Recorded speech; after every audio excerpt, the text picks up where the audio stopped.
Donc, bonjour, après cette journée dense et hyper professionnelle, ça m'a vraiment impressionné, tous ces regards différents. Donc, j'essaie de parler sur ce que vous avez questionné, la question de l'orientation, euh, mais aussi lié avec ces questions que vous avez tous touchées, parce que la question d'orientation est fortement liée à l'état de l'être humain, à l'état de tous ceux qui co-construisent un lieu. Et comme on a beaucoup parlé du patient, j'aimerais bien juste toucher cette question que précisément ces lieux duquel on parle, les lieux de soins, sont quand même précisément constitués par tous ces acteurs. Et là, j'inclus même les objets, les systèmes, les hiérarchies, donc tout ce qui agit, tout ce qui construit le lieu et l'interaction. Et ça rend précisément, on a vu dans les projets différents, ça rend les interventions toujours complexes. Surtout parce que avec cette logique, on est juste un acteur qui injecte, qui fait des acupunctures dans un système pour recréer des flux. Euh, donc, ce qu'on fait et ce que vous avez tous fait, c'est d'abord se faire comprendre, donc se rendre étranger dans un système, euh, mais aussi de se familiariser au même temps avec cet système pour comprendre euh, euh, tous les aspects de cet écosystème. Donc, quel rôle joue quel élément dans ce déroulement, et ça c'est encore un terme, la performativité de lieu. Donc c'est comme une performance qui se déroule chaque jour, qui est jamais comme le jour avant. Et donc nous, et ce que nous injecte, c'est aussi des objets dans cette partition ouverte, qui constitue le lieu et son fonctionnement. Donc, pour nous, c'est toujours très important de penser de tous ces acteurs. Ça veut dire et de leurs états. Parce qu'un soignant qui a déjà travaillé 3 fois 24 heures, il est parfois dans un état plus faible que quelques patients. Donc, il y a des moments de fatigue et désorientation dans lesquels on doit aussi réassurer les soignants et ces entourages, ces atmosphères sont très importants pour réactiver cette capacité à se réorienter. Ça veut dire, là, il y a aussi ce mot, moi j'utilise toujours, mais je sais que c'est encore en cours de s'inscrire dans la langue française. Donc, c'est empowerment en disant que ce que nous donne, c'est un instrument de réactiver la capacité de l'être humain d'agir. Et je pense que ça, c'est un aspect vraiment central, c'est le degré d'autonomie, parce que je pense lié à l'être humain, c'est ce désir et volonté d'une autonomie en relation avec les autres, mais d'être capable à faire. Et ça nous mène aussi à un regard, une attitude qui nous semble très important, c'est cette question de voir l'autre comme quelqu'un qui est capable de faire. Et il faut juste savoir dans quel degré de cette capacité nous nous trouvons et comment on peut offrir un design qui, qui est un instrument de renforcement, parfois un pont entre deux états, et c'est très difficile dans une logique universaliste d'avoir cette souplesse de réagir sur des états différents. Comment on crée des environnements qui sont subtils dans ce logique. Là, on vient dans des milieux souvent très difficiles parce qu'ils sont optimisés. Donc tout le déroulement est aussi optimisé. Et on va revenir sur ces questions de ce truc. Voilà. Donc là, on est pour nous sur cette question de design et fragilité. Comme je vous dis, on est souvent dans cette logique des infrastructures hospitalières qui sont en taille dans une logique de rationalité, de haute complexité. Et parfois, c'est le soin, c'est le care et cure, mais ce n'est pas forcément la logique du bien-être. Et c'est ça, voilà, comme je pense nous tous, on se met dans cet enjeu. Je fais référence à une série de conférences que nous faisons où nous avons fait pour nous rendre plus forts dans cette démarche d'une oups, petit problème de manipulation. Voilà. Excusez-moi, c'est la présentation qui bug. Allez, elle redémarre. Donc, sur cette logique, comme j'ai dit, de désorientation, et on va, par exemple, nous, comme on arrive avec 3 structures, avec une structure intégrale designers qui est une structure qui travaille précisément dans des grandes infrastructures comme des hôpitaux, des aéroports, des systèmes complexes où on peut cette logique uniforme, comme vous voyez, répétitif, désorientant déjà dans la logique comme ils sont construits, à trouver des repères. On est aussi souvent dans une situation de surinformation, sauf c'est des traces, des nécessités d'information qui ne se coordonnent pas. Donc, dans un lieu souvent aussi d'urgence, désorientation, on est souvent sur quelque chose de très désorientant. Et des informations avec aussi une grande problématique d'hierarchie d'informations.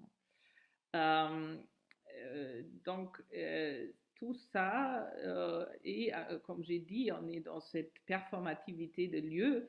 Il y a beaucoup de couches différentes à comprendre si on développe un nouveau design et si ça doit être vraiment approprié et fonctionner dans ces lieux.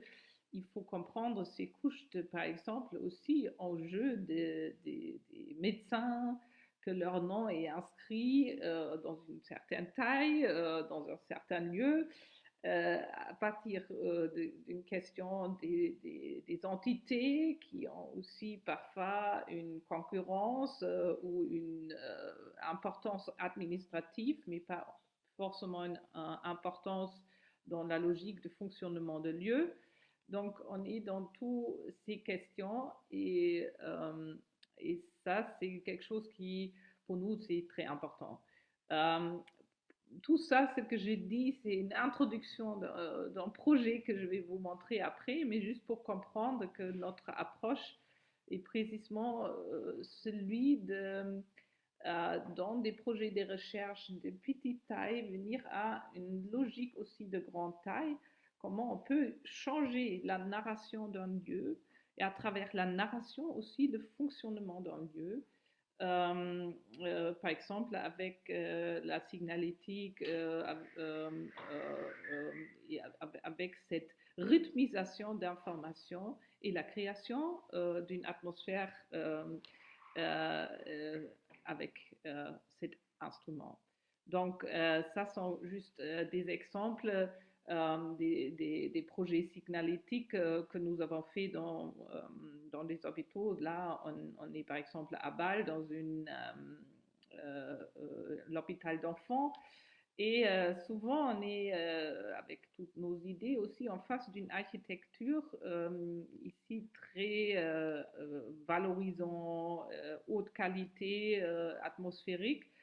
Mais dans un moment, on a identifié que là, on a déjà vraiment une haute conscience de création atmosphérique, sauf si on met maintenant les instruments médicaux, il devient parfois encore plus brutal dans cet entourage et plus visible. C'est presque comme un stage.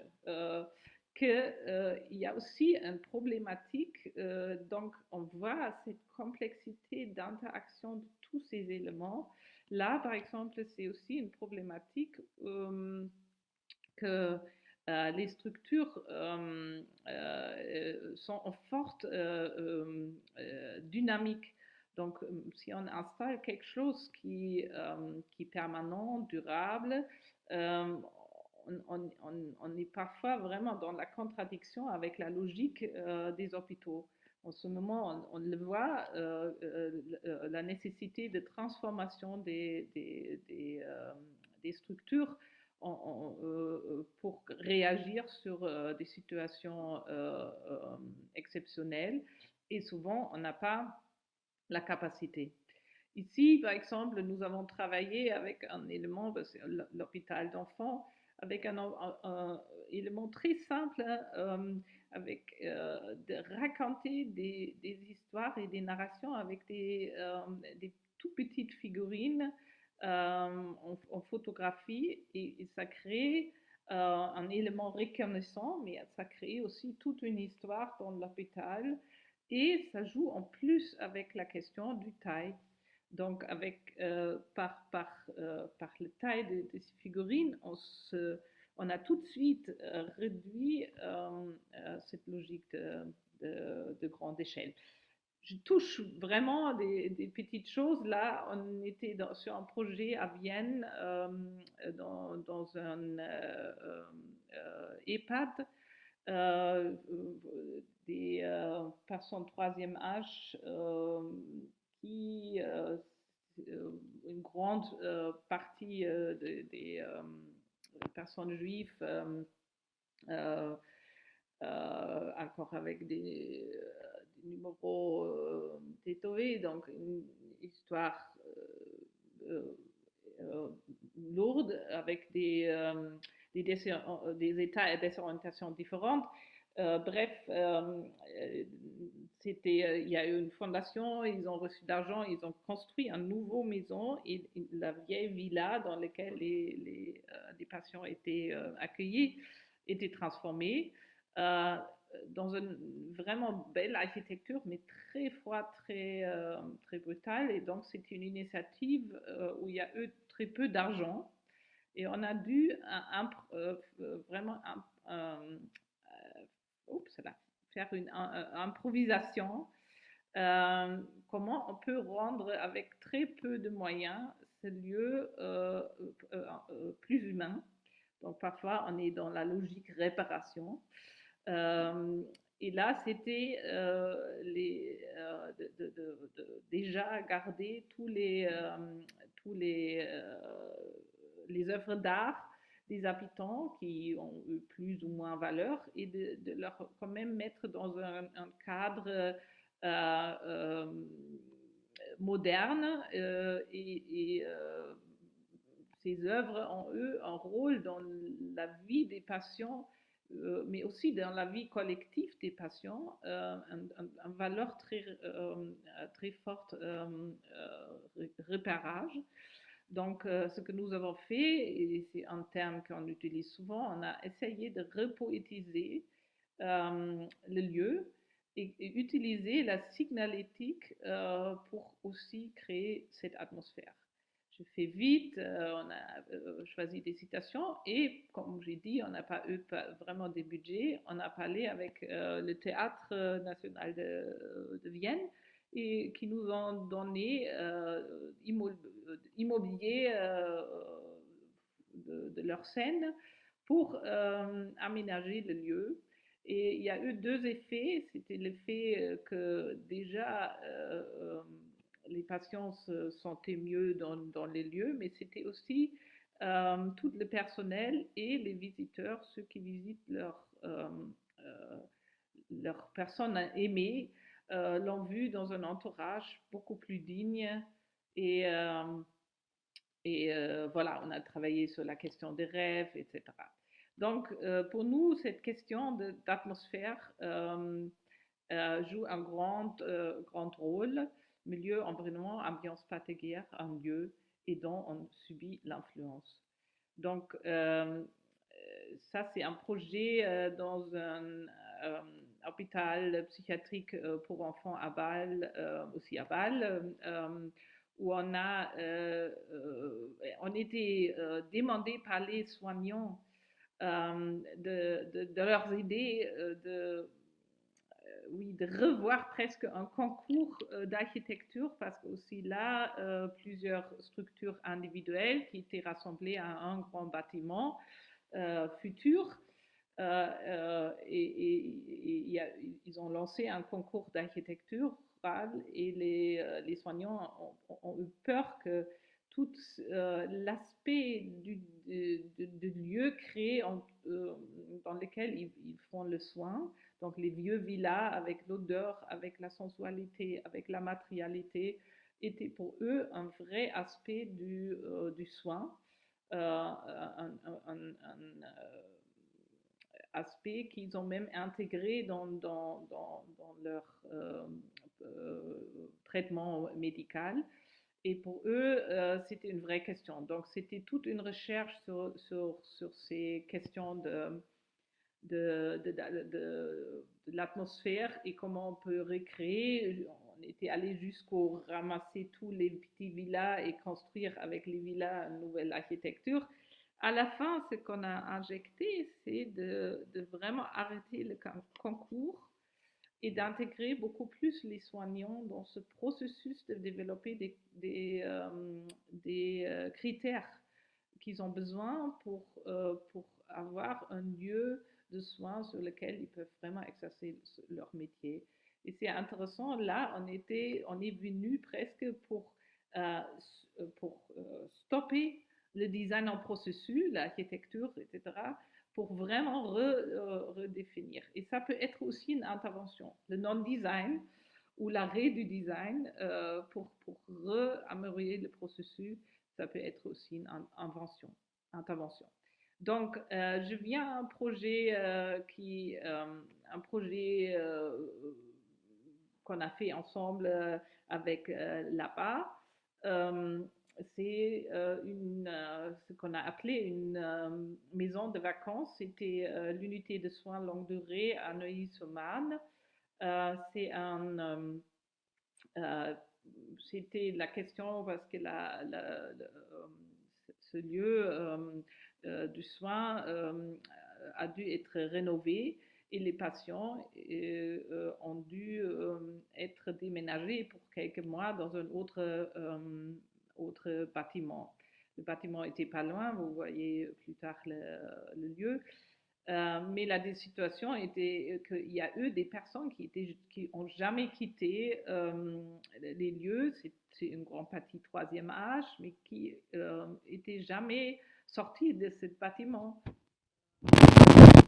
Angoisse, beaucoup d'orientation, beaucoup de fatigue du personnel déjà fatigué. Donc tout ça vraiment vu comme une situation de crise, de surcharge, etc. Et là, notre intervention était plutôt de penser comment on peut changer, et vous allez thématiser ça après mon intervention cet après-midi, comment on peut travailler sur l'imaginaire. Pour nous, la référence est forte parce que je travaille aussi dans l'architecture. C'est Armando da Silva, un théoricien bolivien qui travaille sur cette question d'une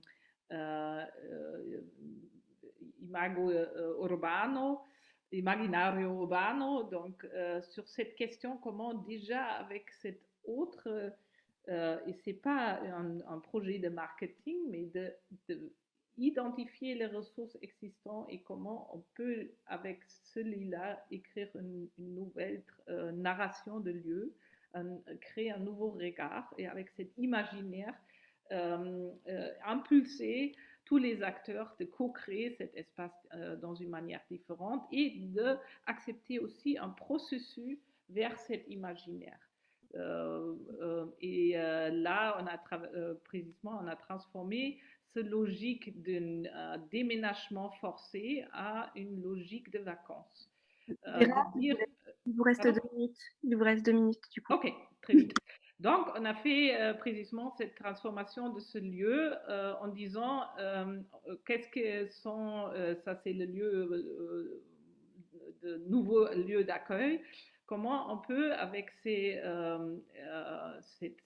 logique, impulser à ce lieu cette atmosphère, vous voyez la petite passerelle, ce lieu nouveau dans cette logique d'une colonie de vacances avec une esthétique que même ceux qui n'ont jamais voyagé peuvent se brancher et réfléchir. Et c'était une dynamique énorme avec les soignants qui ont commencé de collectionner des petites cartes de voyage, etc. Et avec la logique aussi de mettre en scène de cet moment de déménagement.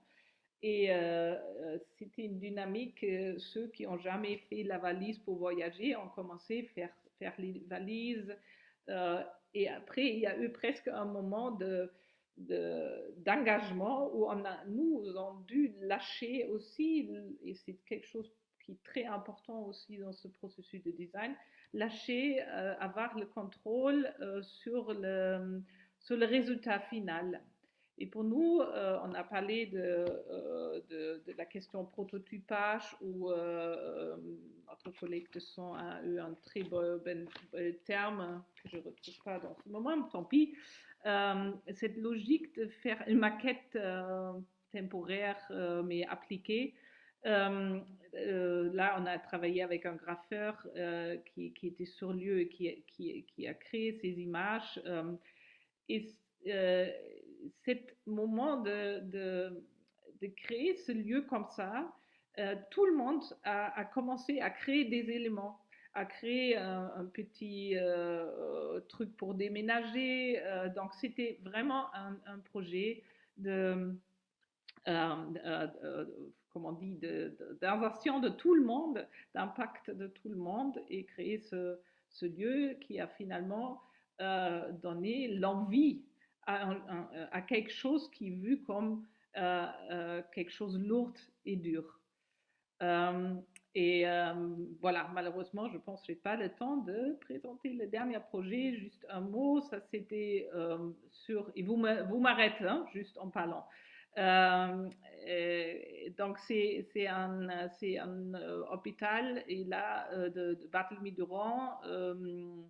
Vous voyez une structure de presque hôpital village, très grand territoire avec même des animaux sur place, etc. Presque un concept, on aimerait revenir avec des pavillons de soins et qui vient vraiment des années 70, d'une atmosphère que aussi que la hiérarchie entre patients, soignants, médecins, etc., était pas s'y installer et qu'on a vraiment vécu ensemble, et je pense que c'est un terme existentiel, c'est de vivre ensemble, et que l'hôpital nous permet presque de regarder notre société en une situation extrême, mais tout ce qu'il est, cette expérience de soins, de logique,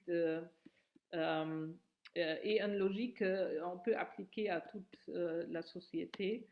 Euh, et c'est bizarre, mais aussi ma présentation s'arrête. Donc, je pense qu'elle ne veut plus aller. Là, juste, donc je le dis sans image, avec deux, trois mots. C'était l'idée de développer un FabLab dans un hôpital, un FabLab qui permettre de travailler sur sur les mobiliers de soins.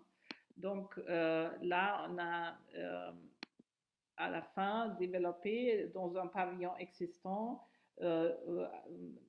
additionné 3 structures, un FabLab, cet lieu, un CERF pour la question écologique et le lien avec le terrain, et une structure pour accueillir pour des permanences des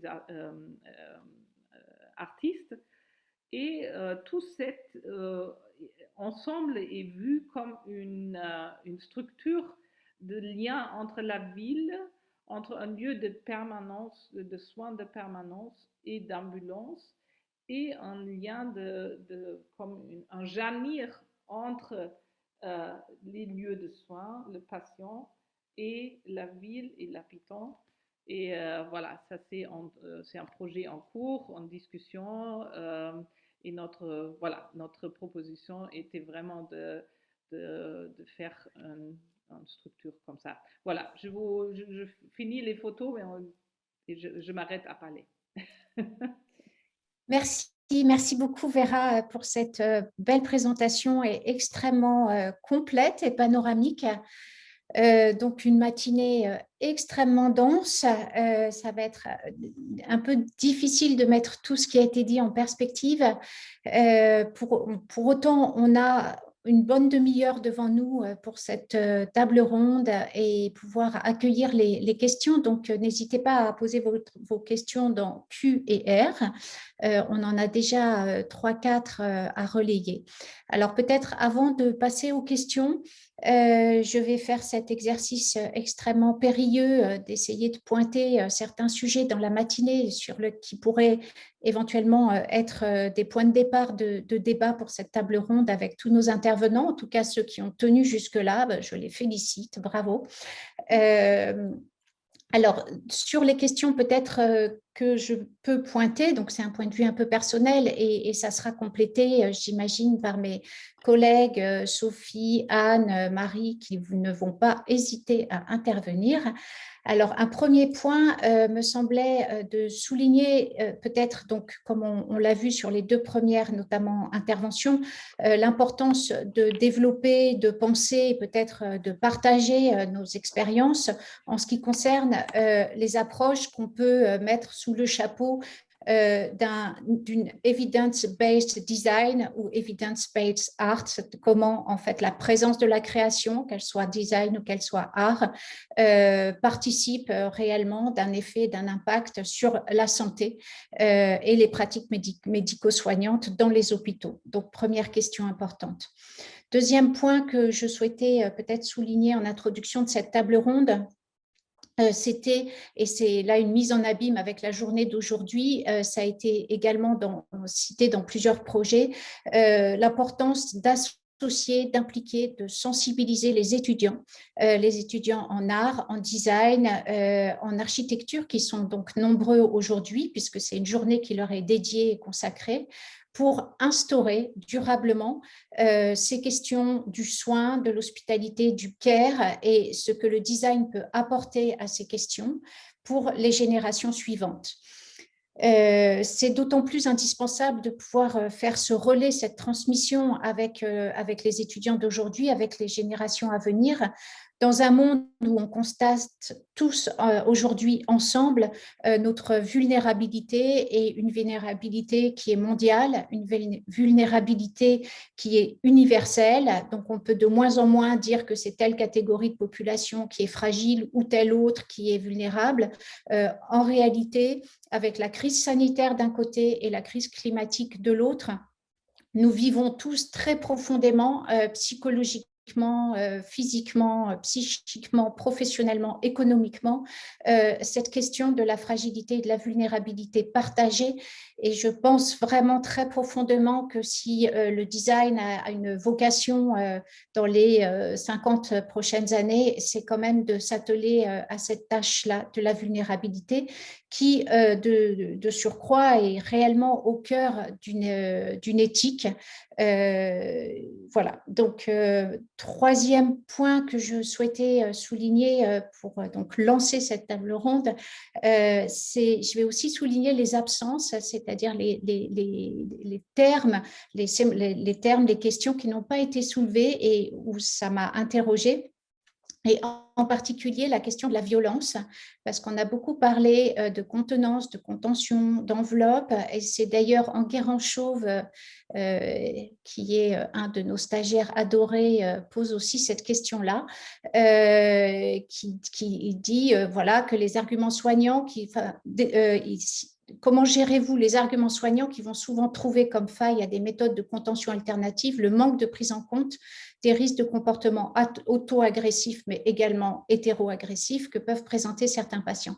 Et c'est vrai qu'on a parfois tendance, quand on est designer, quand on vient aussi avec tous nos désirs profonds et tout à fait respectables de bisounours, qu'on voudrait que tout se passe mieux et que tout le monde s'apprécie et s'aime. En réalité, parfois, on fait un peu l'impasse, et la preuve, ça n'a pas été du tout évoqué ce matin, sur le fait qu'il y a une question qui est celle de la violence, et une question quand même difficile, douloureuse, à laquelle les soignants sont confrontés jour après jour dans leur quotidien professionnel, en psychiatrie, mais pas que. Je souhaiterais aussi, puisqu'on parle de notions, réintroduire dans le fil de cette matinée la notion d'empathie, qui est une notion très riche. Alors en allemand, Vera, elle va pouvoir me corriger, Einfühlung, c'est ça Vera? Non, pas tout à fait, tu reprendras. Et qui me semble voilà, pouvoir aussi ouvrir des pistes de réflexion, puisque alors cette notion, c'est une notion qui me tient beaucoup à cœur, mais qui m'est revenue quand Justine a parlé de renfermement, c'est-à-dire qu'on a beaucoup parlé d'enfermement dans la première partie de la matinée, et Justine a évoqué cette idée de renfermement, c'est-à-dire d'un auto-enfermement, d'un enfermement affectif, un enfermement psychique, un enfermement du sujet dans lui-même, donc qui n'est pas imposé par l'extérieur, mais qui pour autant est peut-être tout aussi douloureux. Et du coup, j'ai repensé à ce process psychique de l'empathie qui permet de projeter son soi, de projeter son sujet, de projeter son mental dans un objet extérieur, si possible un objet esthétique, ça marche encore mieux pour l'empathie, et peut-être justement d'être dans des mouvements de désenfermement quand il s'agit notamment d'un renfermement. Autre point qui m'a paru intéressant aussi cette matinée, c'est l'intégration dans presque l'ensemble de ces projets d'une réelle tension justement entre un pôle sujet, un pôle la personne individuelle, et le pôle de l'organisation, de l'institution, et qui me font penser à la définition que Paul Ricoeur donne de l'éthique, ouvrez les guillemets, qui dit que l'éthique, c'est assurer une vie bonne à l'être humain dans une institution juste. Ça veut dire que vraiment, il articule les deux notions, elles ne sont pas déclipsables dans une approche de l'éthique, du care, de l'hospitalité, de tout ce qui a été dit ce matin.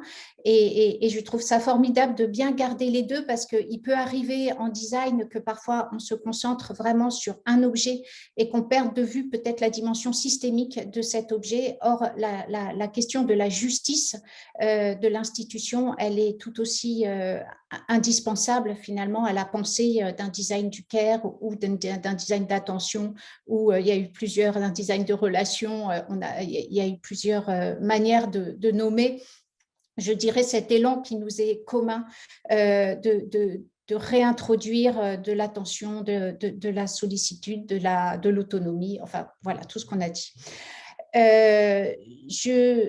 Voilà, je viens de dire le mot d'autonomie, donc ça aussi, ça a été quand même un fil rouge de la matinée, c'est-à-dire que l'ensemble de ces propositions et l'ensemble de ces projets réellement visent à créer des objets, à créer des dispositifs qui sont disponibles, c'est-à-dire qui sont disponibles pour être appropriés, pour être saisis, pour être adoptés par les parties prenantes de la santé, les proches, les usagers, les soignants qui en font des auxiliaires de leur pratique, qui en font des appuis pour leur expérience. Et c'est vraiment ça qui est absolument indispensable et qui a été nommé dans différentes propositions, dans différentes présentations. Donc par les termes de capacitation, d'autonomie, d'empowerment, et il y en a encore d'autres. Et donc, ce qui implique pour ces dispositifs l'implication de toutes les parties prenantes, la facilité d'usage, l'appropriabilité, la disponibilité, la justesse et l'éthique. Je vais aller vite, il me reste 3 petits points. J'ai aussi été sensible au fait que Vera et Justine notamment aient évoqué la question de la narration du récit, qui me semble là aussi indispensable de la conception et de la création d'un objet ou d'un dispositif, parce que la narration, c'est d'abord c'est participer à des repères collectifs, donc ça participe entièrement de la question de l'orientation. Faire narration, être dans une narration, c'est pouvoir se repérer dans le temps, les espaces et les récits d'un collectif. Donc là aussi, pour prendre en compte la question de l'enfermement ou du renfermement, c'est tout à fait essentiel. J'ai été un peu étonnée aussi que la fonction mnésique et mémorielle, enfin, elle a été abordée, mais en réalité, je pense qu'elle mériterait sûrement d'être plus approfondie parce que c'est une notion qui est absolument essentielle aussi dans nos sujets. Donc, c'est vraiment le potentiel et la fonction mnésique et mémorielle des objets, des environnements, mais aussi du son. C'est absolument important. Donc, voilà, je jette ça au milieu de la table ronde pour voir si quelqu'un s'en saisit. Et j'insiste aussi, parce que c'est quelque chose que j'aime beaucoup aussi dans les projets de Vera et Rudibor, c'est la question de la modestie de la posture du design, c'est-à-dire le designer n'arrive pas comme un sauveur de l'humanité, même si ses ambitions humaines et éthiques sont immenses, mais ses peut-être manières d'intervenir sont beaucoup plus légères et beaucoup plus modestes, en gardant en tête qu'il est absolument essentiel, on n'arrive pas dans des déserts, mais donc il est absolument indispensable de prendre en compte et de valoriser l'existant, les pratiques, les expédients, les arts de faire, et de les regarder avec toute l'attention et peut-être l'affection qu'elles méritent. Et je fais un dernier point sur la question de l'imaginaire qui a été donc évoquée aussi par Vera pour faire une transition avec cet après-midi. Là, on a beaucoup parlé de dispositifs, d'enveloppement et d'objets. Donc, la question se pose également de savoir si on peut transformer une expérience par simplement un déplacement du sens dans l'espace mental et le symbolique, donc vraiment purement par l'image et pas par une expérience sensorielle. Alors, vous allez me dire, le regard, c'est aussi un sens. Donc, OK, c'est pas terrible. Alors, voilà pour la mise en perspective de la matinée. Je vous propose peut-être d'enchaîner sur une question et puis que vous puissiez répondre les uns et les autres à la fois aux points que j'ai soulignés et en même temps aux questions. Alors, je passe à une question qui est une question pour Ophélie, qui est une question très opérationnelle et qui fait entièrement partie de notre champ de réflexion aujourd'hui, donc de Célia Guy, qui demande à Ophélie: comment faites-vous pour financer vos recherches de développement de produits, ainsi que vos recherches tout court, et relever de satisfaction auprès de vos partenaires en établissements médicaux? Donc, Ophélie, si vous êtes dans le coin. Oui, oui, oui, oui, bien sûr. Voilà. Merci. Alors, oui, j'avais vu cette question qui est opérationnelle et importante, à la fois pour, peut-être pour des étudiants qui sont peut-être spectateurs et qui ont envie de se lancer dans ce genre de démarche et qui ne savent pas où poser leurs pieds. Alors, c'est vrai que moi, je suis dans une démarche particulière, c'est-à-dire qu'actuellement, je fais partie du DM Lab, donc de la section de recherche de l'ENSA de Nancy, avec d'autres anciens étudiants et des professeurs qui y sont encore. C'est juste pour donner un cadre qui est assez informel, qui n'est pas forcément complètement ancré et lié à la collection Molis, qui est le projet que j'ai présenté là. Mais en réalité, pour financer mes propres recherches et pour financer tout ça, tout ce projet, il y a deux choses. Il y a quand même beaucoup, il ne faut pas négliger la place des financements publics, en fait, du fait de participer à des appels à projets, de participer à des appels à projets, de répondre à des appels à projets, notamment avec des structures, ce qui fonctionne assez bien, d'établir des projets qui vont correspondre aux besoins de la structure, ce qui va permettre à la fois, donc pour moi, de faire tester les produits et au final, pour l'établissement, d'avoir des espaces, d'avoir des produits qui correspondent vraiment à leurs usages à la fin de l'appel à projet, par exemple. Donc, il y a différents types d'appels à projet qui existent et qui permettent de financer les recherches et d'aboutir sur du concret, ce qui peut être, ce qui est super intéressant à la fois pour moi en tant que designer et pour l'établissement qui pourra vraiment avoir accès à des dispositifs adaptés. Il y a ça, j'ai fait pas mal de concours de design, des concours d'entrepreneuriat en grande région, notamment en Grand Est. Il y a plusieurs choses qui existent, qui m'ont permis vraiment de financer pas mal ce que j'ai fait là.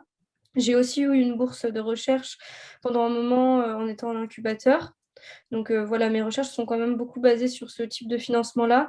Après, depuis que je suis designer libéral, je fais aussi quelques prestations de design, d'animation et juste de prestations, de petites prestations tout simplement de design de produits ou de design liés aux soins, mais qui peuvent répondre à des simplement à des entreprises ou à des structures.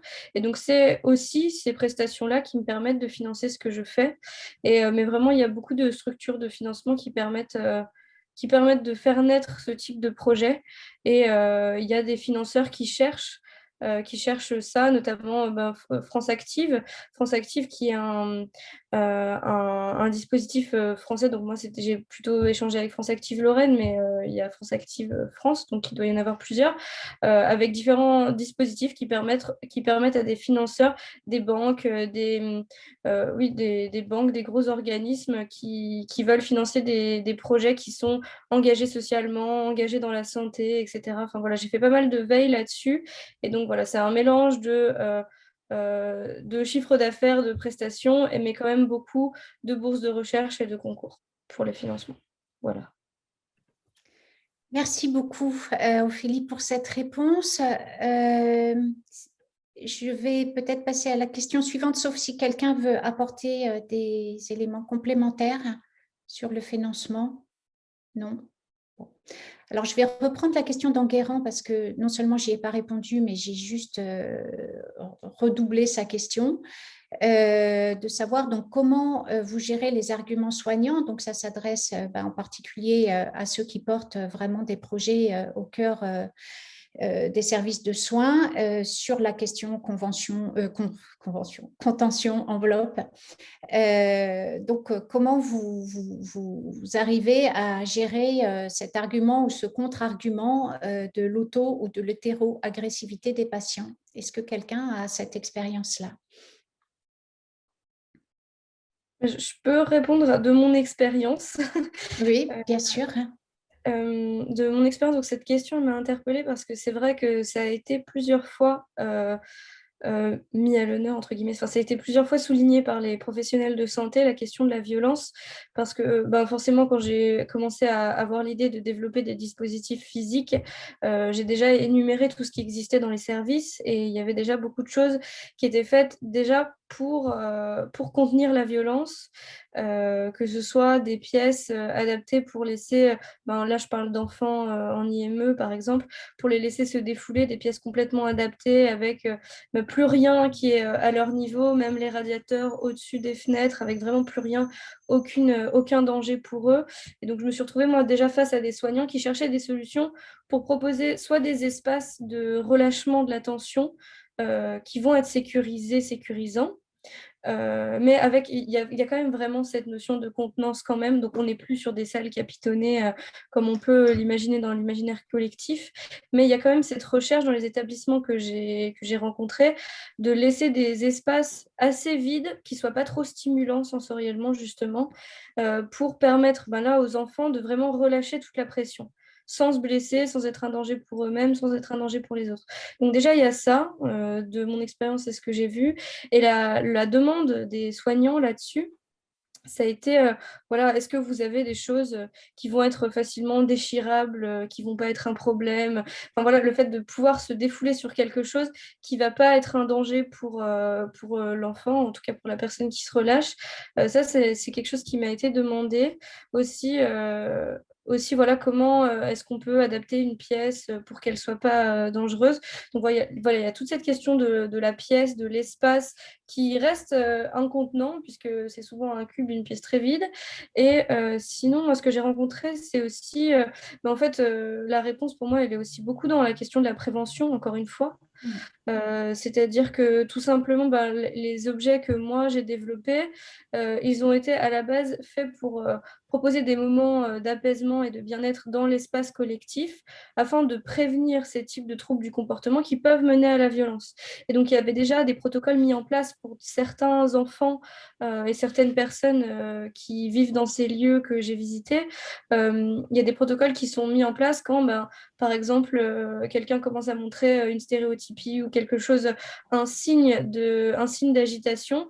Il y a des protocoles qui sont vraiment sur mesure, adaptés à la personne qui on sait, va rentrer dans un cercle de violence.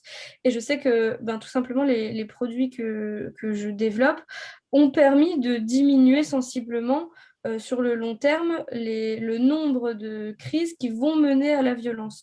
Donc moi, je sais que ma réponse à ça, c'est vraiment la prévention, le fait de permettre, mais encore une fois, ça demande beaucoup d'empathie et de sensibilité de la part des soignants et des accompagnants pour voir le moindre signe d'agitation et de stress et leur proposer des solutions qui sont là déjà dans l'espace quotidien afin d'essayer et d'espérer que ça n'aille pas jusqu'à une échelle de la violence. Et donc, j'ai déjà eu des résultats positifs là-dessus. Bon, voilà, je n'ai pas un impact sur une dizaine d'années, donc je ne peux pas affirmer quoi que ce soit, mais en tout cas, des échanges que j'ai pu avoir avec les éducateurs, souvent la réponse qu'on me faisait par rapport à la violence, ça a été oui, nous, on cherche des solutions de prévention parce ils ont plein de matériel à mettre sur les mains, sur la tête, sur le corps, pour pas que les personnes se blessent ou blessent les autres. Mais vraiment, l'enjeu pour eux, c'est que ça arrive le moins possible quand même.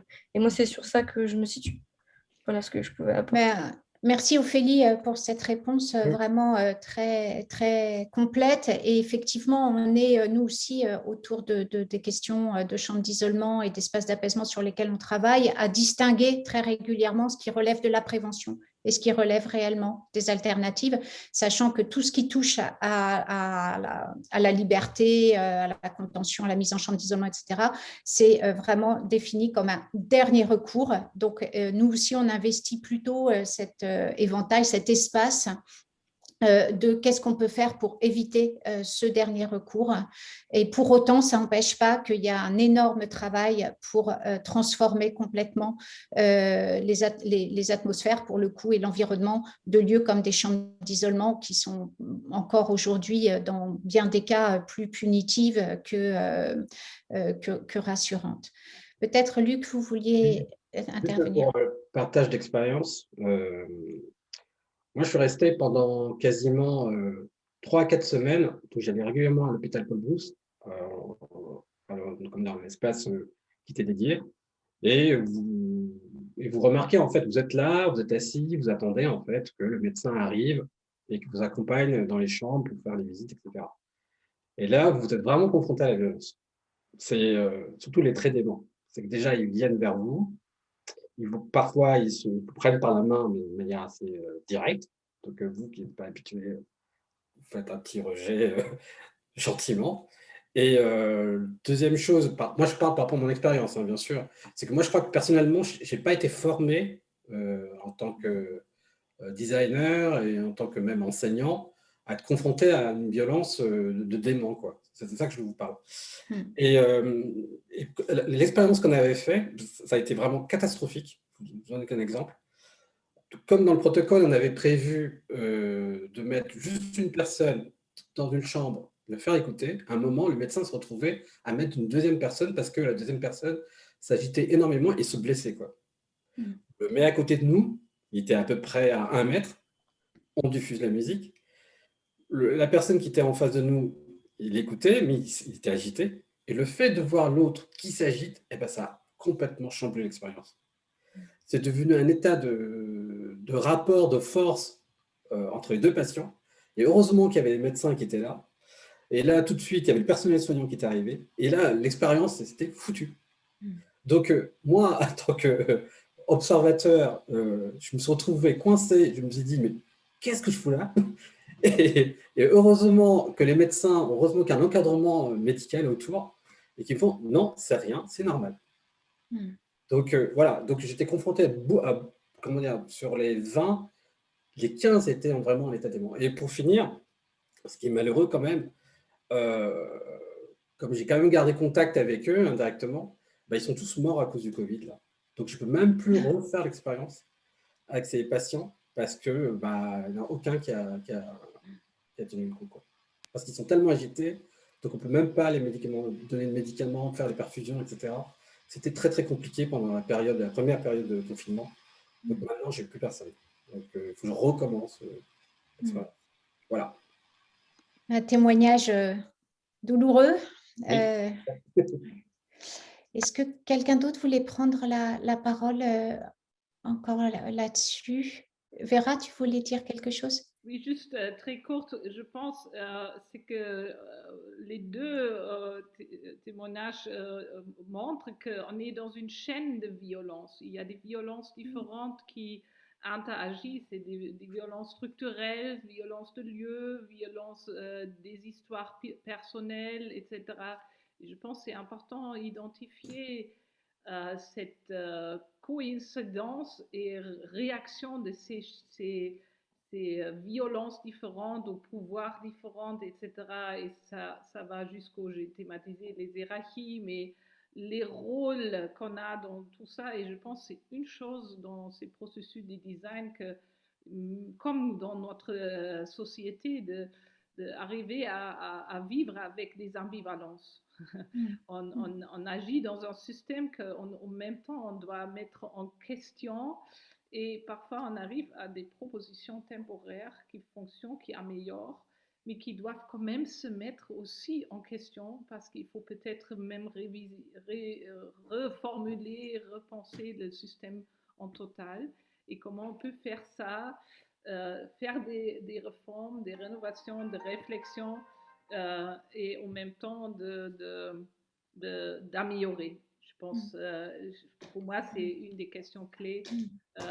Aussi, en ce moment où on est invité d'obéir, comme le directeur au début a dit, de discréditer les gestes de soins comme des gestes barrières. Qu'est-ce que ça fait et quel rôle on joue là-dedans dans cette ambivalence. Mais c'est important de résister et créer.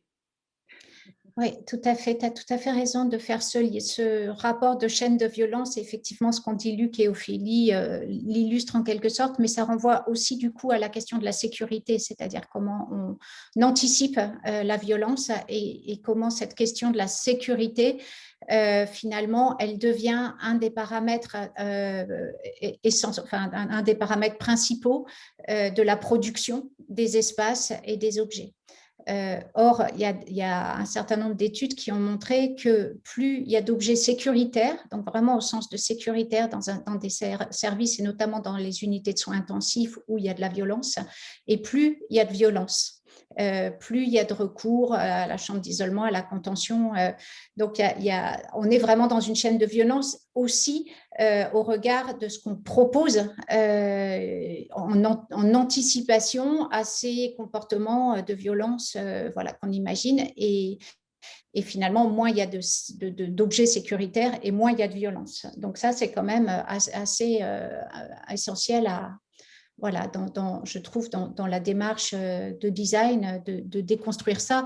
Et c'est une de nos obsessions avec Marie depuis la naissance du LABA, c'est d'essayer de changer ce paradigme de conception des milieux, des environnements et des objets, au lieu de partir de cette question de la violence présupposée, anticipée, et peut-être de partir de cette idée que d'apporter, de réintroduire dans ces environnements de la fragilité, de la douceur, bien sûr, comme avec Ophélie, mais aussi de la fragilité, peut-être du papier, des choses légères.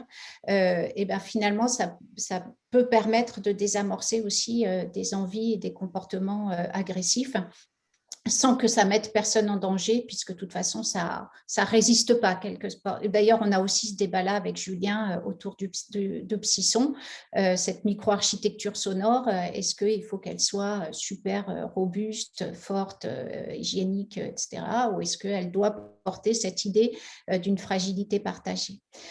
Alors, on a une question super riche et super intéressante, et je ne sais pas si on va pouvoir la traiter. Je vais la lire, et puis Colline et Fanny, qui sont nos maîtres du temps, vont dire si on la traite maintenant ou si on la traite cet après-midi. Karine, il y avait une question de Justine aussi. En fait, je voulais juste... Ah, pardon, Justine, excuse-moi, désolée.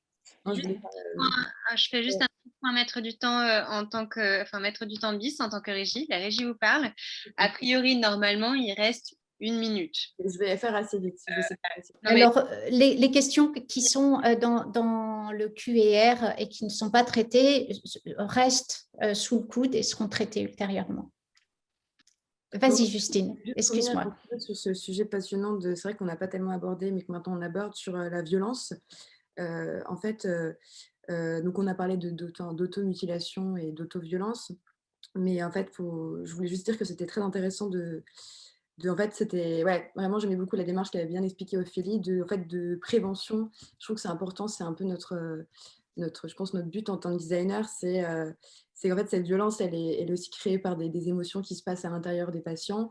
Moi, par exemple, pour ma petite sœur, je me suis remarqué que c'était quand elle n'arrivait pas à identifier une émotion, ça crée l'automutilation. Souvent, elle se mord les poignets. Et c'est en fait, et c'est quand c'est une émotion trop forte qui n'est pas gérée, qui n'est pas accompagnée, et qui aussi, je pense, la continuité un peu d'un enfermement qui se passe chez elle. Et en fait, c'est à la fois c'est une forme de violence, l'enfermement à la solitude. Et voilà, je trouvais ça très juste quand vous avez dit que la fragilité, le beau, c'était une forme de soin. Et remettre ça dans des lieux de soins, c'était très important. Et je pense que c'est le but. Plutôt que il faut aussi faire ça, donc répondre à des questions de violence immédiate, mais anticiper, ça pourrait en fait, c'est prendre le problème à la source. Je ne sais pas si c'était très clair. Justine, c'était très clair. Merci pour ce mot de la fin de la table ronde qui est très joli. Et je vous souhaite, nous vous souhaitons à tous bon appétit. Il faut reprendre des forces pour cet après-midi, pour ce qu'on va retrouver avec plaisir. Je peux peut-être, juste avant qu'on se quitte, je vais quand même lire la question de Azura. Je ne sais pas si ça se prononce comme ça, j'espère, parce que c'est une question qui ouvre finalement aussi la suite de nos débats cet après-midi de manière intéressante. Le vocabulaire de la psychiatrie emprunte à l'architecture et aux arts de l'espace la notion de cadre thérapeutique contenant, secteur, espace de parole. La réflexion architecturale emporte avec elle un travail sur la limite, la paroi, la membrane, ainsi que sur les jeux d'échange entre internes et externes, privés et publics, dedans et dehors, intra- et extramuros. Qu'en est-il des recherches sur l'appropriation et l'utilisation de l'espace par les malades, ainsi que sur les effets de l'environnement physique sur les comportements? Les architectes et les designers se projettent en tant qu'usagers et utilisent leur propre représentation de la qualité de vie comme référence lorsqu'ils conçoivent. Cela peut conduire à certains décalages entre l'espace conçu et l'espace tel qu'il est vécu par des usagers méconnus du concepteur. Merci pour ces échanges et vos partages.